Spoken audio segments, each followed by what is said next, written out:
Hey guys, today I'm going to be showing you how to do an oil change on the 2025 and newer Toyota Camry with the 2.5 liter hybrid. So get the car up on jack stands, the wheels chalked, and then we can get started. So some equipment that you'll need. You'll need a 10mm socket for the cover plate. You'll need a 14mm for the drain plug. A ratchet, a oil filter wrench. I'm also going to use my impact. You obviously don't need one. A new oil filter is Toyota part number 90915YZZN1, and a new crush washer if you choose, and then 4.5 liters of 0W8. You can get that at Walmart, and an oil pan. All right, so the first thing we're going to do is take off the 4 bolts that hold on the cover plate. They're 10 mil. 1, 2, 3, 4. I'm going to use my impact.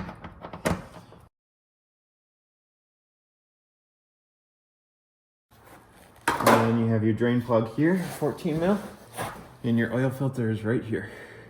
Here's a closer look, looking up into the car. Your drain plug and your oil filter. At this point, you can go ahead and take the drain plug out.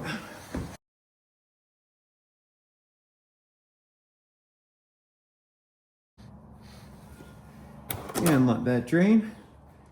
And if you want, you can take the fill cap off up top to quicken up the flow of that oil. But this is 0W8, so it should drain relatively quickly.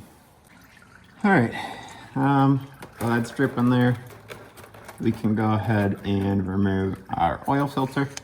So I'm gonna see how tight mine is. I might be able to do it by hand, but they usually come pretty tight from the factory. So I picked up this locking oil filter wrench from Harbor Freight. We'll see how it does.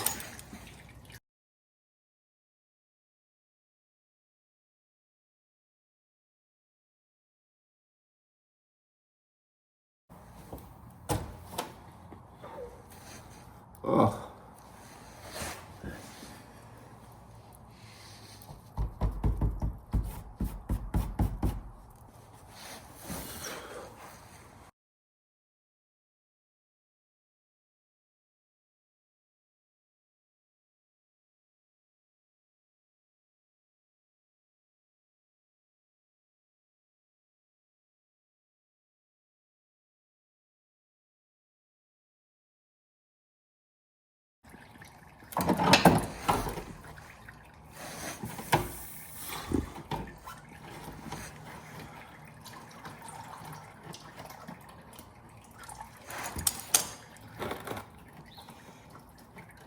So that was a massive struggle, to be honest. I kind of had to destroy that filter to get it off. Mine was on there super tight. This clamp tool from Harbor Freight works. It's a little bit difficult to access. And by that, I mean, you pretty much just need to use it in the correct orientation. I had it backwards at first.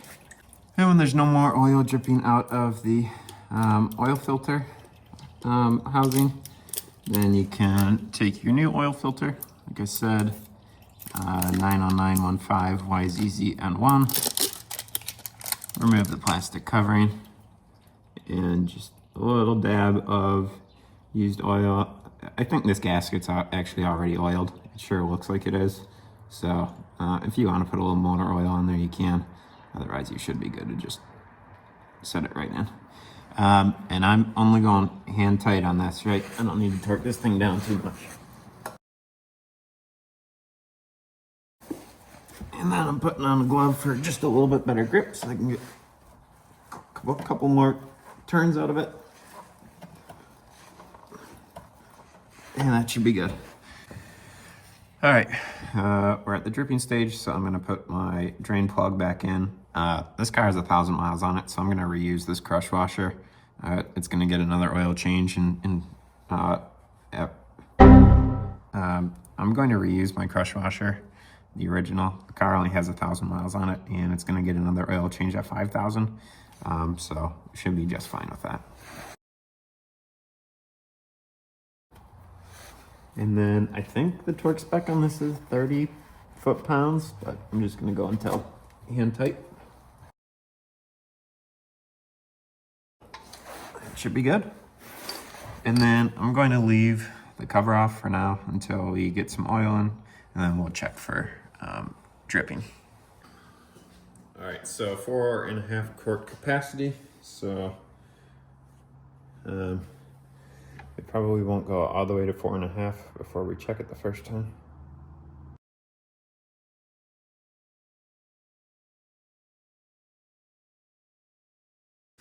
All right, that's about 4 quarts, so we can check the dipstick, see where we're at.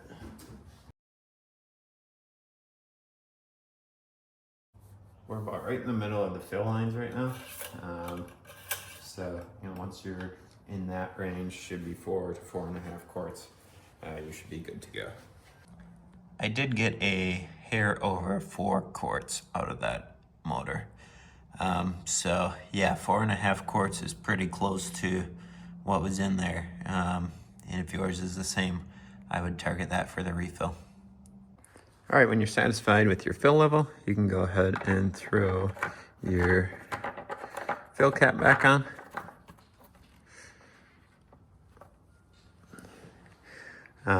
And then I'd run the car for a few minutes, monitor underneath, make sure there's no leakage, and then you can throw your cover plate back on with the 10mm bolts. All right, I had to come back and film this after the fact. My phone was connecting to CarPlay and then not recording audio. But I wanted to put this tip out there. Because you're in a hybrid, if you're trying to start it up to monitor for oil leakage, that motor might not kick in right away. So one way to encourage it to do that is to pretty much just make sure that your heat is turned up all the way. So if you go, you know, full temperature, full fan, then you can hear the motor already kicked in. And then it should run for a little while. All right, one more item of note. If you want to reset your oil mileage, you can come in the gauge cluster here and scroll down to the gear. Over to the second page, you will find vehicle settings. Hold OK to open that up. And come down a few to oil maintenance, reset data, select yes, and then that'll set your mileage back to 10,000. And once you're done checking for leaks, be sure to reinstall your cover plate. All right, that's all there is to it. If you found this video helpful, please leave a like and feel free to subscribe if you'd like. Thanks for watching.